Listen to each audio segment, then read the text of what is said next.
I'm sorry. I'm gonna go ahead and apologize. I'm sorry because I'm gonna butcher the director's name and a lot of these actors' name because I'm just dumb, okay? Just don't go in the comments and be like, you don't know how to talk. You're right. You're 100% right.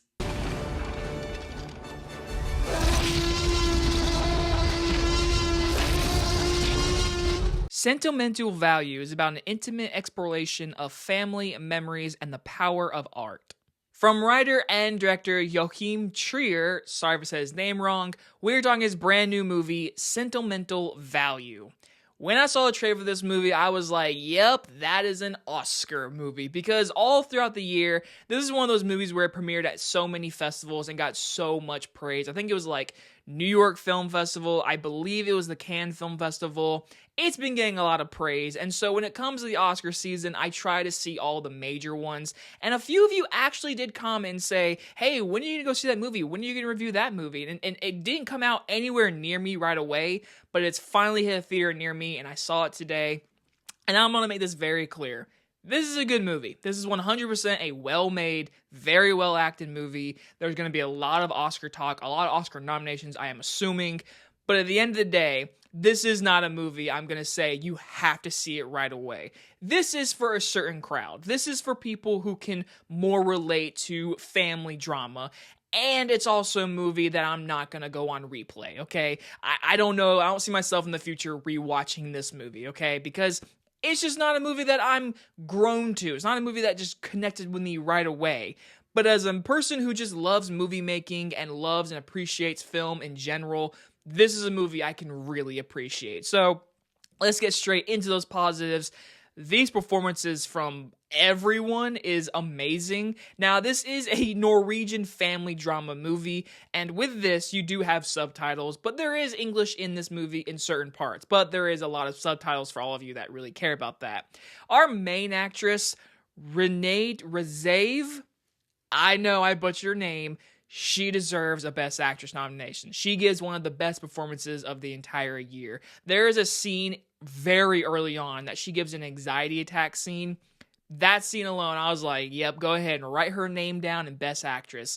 I would be shocked if she's not nominated. She gives it a tremendous performance. Very vulnerable, feels like a real character. I never saw an actor on screen.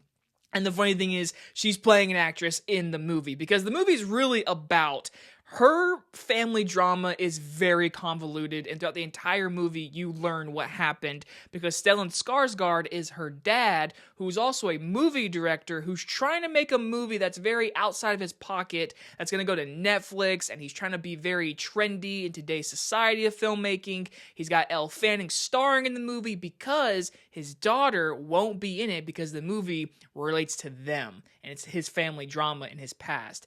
But he doesn't see it that way. So overall, I connected with a lot of like the film talk in this movie. Like, you actually use the word Netflix in this movie. They're going to put it on Netflix and not have a theatrical release, which I love that conversation. I hate that Netflix doesn't do that. And for Neon to produce this movie and release it in theaters and kind of give a little jab at Netflix and let them use it, I love all that kind of stuff.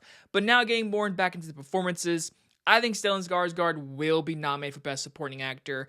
I wouldn't be shocked if he was considered a winnable nomination, because this year, I mean, Sean Penn from One Bite After Another was like my top contender.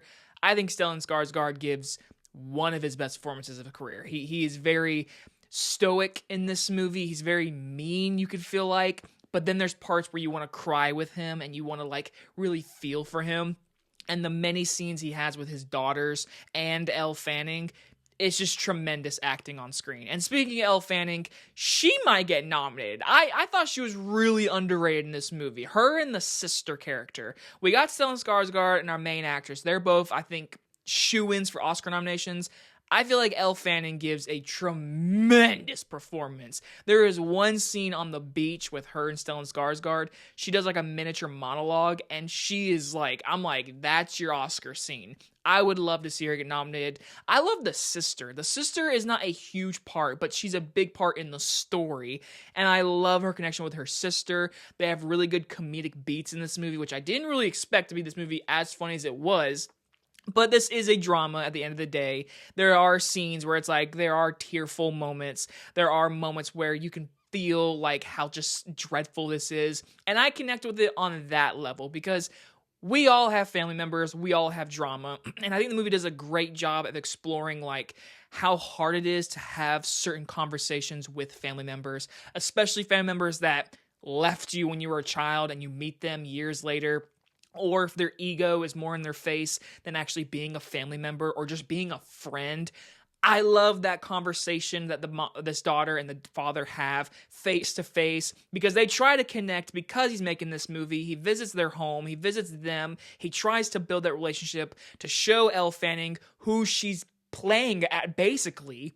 And at the end of the day, I feel like the movie does a really good job in its writing to create an atmosphere of like family members might be the loved ones you have, but it's also the loved ones that might damage you the most. I love that. I absolutely love that in this movie. I think they do a great job with that. And with all that said, beautiful cinematography, some amazing lightings, a very good direction in this movie. Overall, like I said, I appreciate a lot of this movie. There are stuff I really like about the movie, but it is like almost 2 hours and 20 minutes long. I felt the time run like probably like an hour 40 in. I was like, okay, how much longer? I was like, all right, we got like 30-ish minutes. Great. So I will say it did drag in certain parts. It did feel a little long. Like I said, it is a movie like I'm appreciating. I'm giving a positive review, but it's not a movie I'm going to like replay right away. It's not one of my favorite movies of the year, but it is a movie that like I'm going to tell you, you can see this movie and you can like a lot about it. And you might see this movie and connect with something way more different than me. That's the beauty of this movie. It's one of those movies where like at certain ages in your life and who you are and what you've dealt with in your life, you can connect with certain stories more than others.